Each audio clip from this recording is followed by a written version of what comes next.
The past few days, Cheryl and I have been up in Durham at Duke University, moving our son Jonah into his senior year and his fraternity house.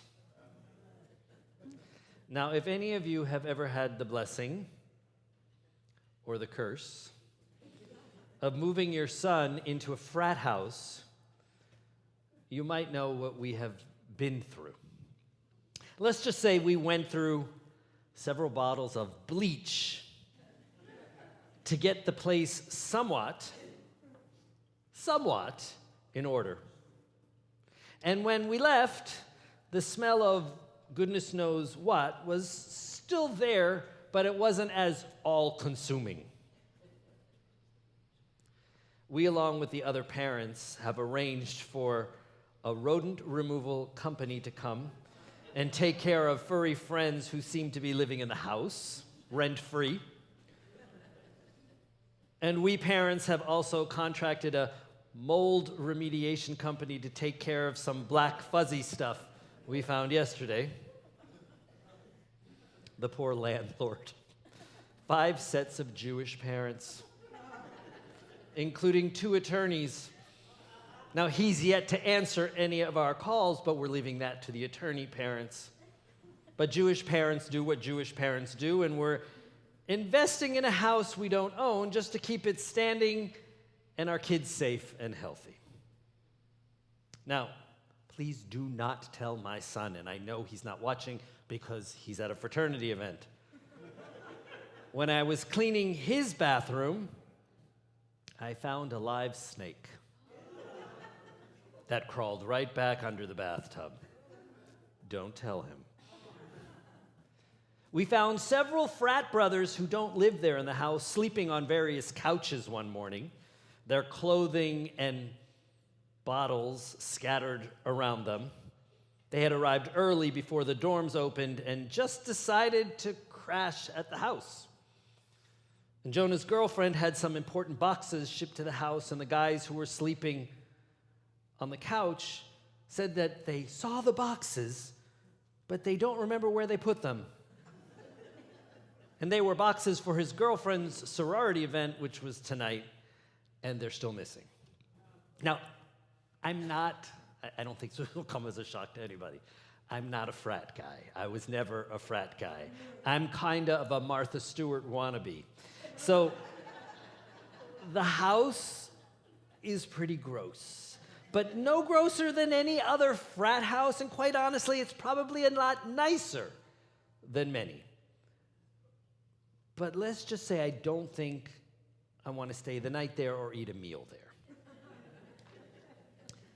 This week's Parsha is Akev, which was my bar mitzvah Parsha 28 years ago. Now do the math and you're going to go, oh, he's younger than I thought. But mind you, I became a bar mitzvah at 26 years of age.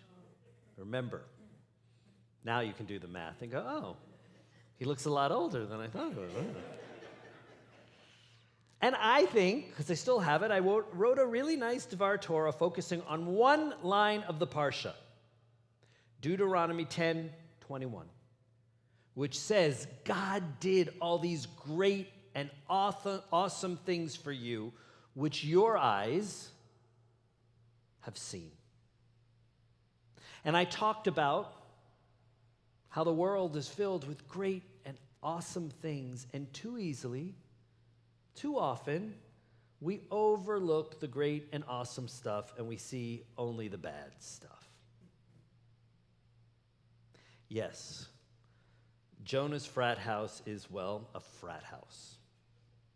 But if I listen to the Torah and live my life by Deuteronomy 10:21, I get a different take on things. Over the past few days, amidst the smell of bleach and who knows what else, I watched my 21-year-old son so excited to show Cheryl and I the house that he and his friends picked out on their own. It's a new frat house. It's not one that's been handed down. But they found it, and they signed the lease on their own. And they hooked up the utilities and arranged for the guy who cuts the grass, and there's a lot of land at this house, on their own. And at his insistence, he's paying his rent on his own at his request. And he's excited about this. I watched him do things I didn't know he knew how to do. He was adamant he wanted new doorknobs on his bedroom and his bathroom. And he installed new doorknobs with locks on his bedroom and his bathroom. He installed lights in his bedroom. And we went out one day offering to clean the living room. He said, no, I'm going to take a rest. And we came back, and the living room was cleaned by our son. He's never done that. I saw the pride he had in the very non-Martha Stewart abode. And that, to me, made that abode, despite the dirt and the mold and the critters, a palace. He was adamant when we walked in that we hang the mezuzah on his bedroom door. And I was shocked to see that a mezuzah was already hung on the front door. And when I went in the kitchen, just this morning as we were leaving, there were 2 Shabbat candlesticks right on the counter. Cheryl and I took joy in the fact that he asked us, he wanted us, a little last minute, that's how he does things, to come up with him as he moved into his house. He's the president of AEPI. He has so many friends. We walk around campus with him, and all of a sudden we realize he's not there. He's back there talking to somebody. He has a life on campus. Things that are awesome in and of themselves. He didn't need us up there, but he wanted us up there. And this was great. This was awesome. God did these great and awesome things for you, which your eyes have seen.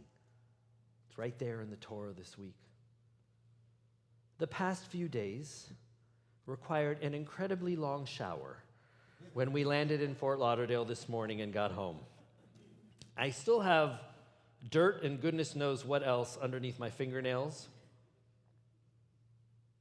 But I also got to watch my kid thriving and proud of himself and pretty darn self-sufficient, and he's happy.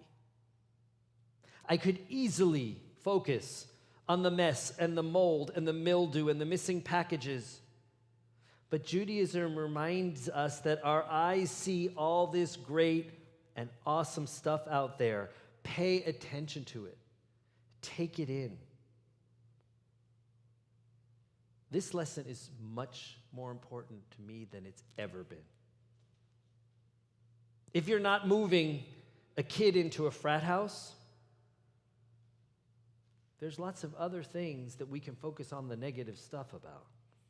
If you're struggling with the politics, the Torah pushes us to reframe the struggle, see the great and awesome in today's political landscape. It ain't easy, but we're living democracy in action right now. And you have the power to make a choice, to vote, to figure out what matters to you and to take a stand. We're struggling with the war in Israel. Well, what the heck is great and awesome about this awful war? How about the resiliency of the Jewish state?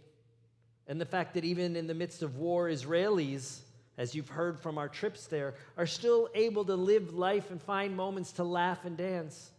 Cheryl and I and so many others in this room tonight, we saw this and experienced it and laughed and danced with them. We're struggling with anti-Semitism right here at home, and there's nothing great and awesome about this.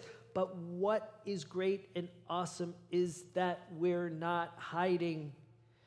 And universities are being forced to respond.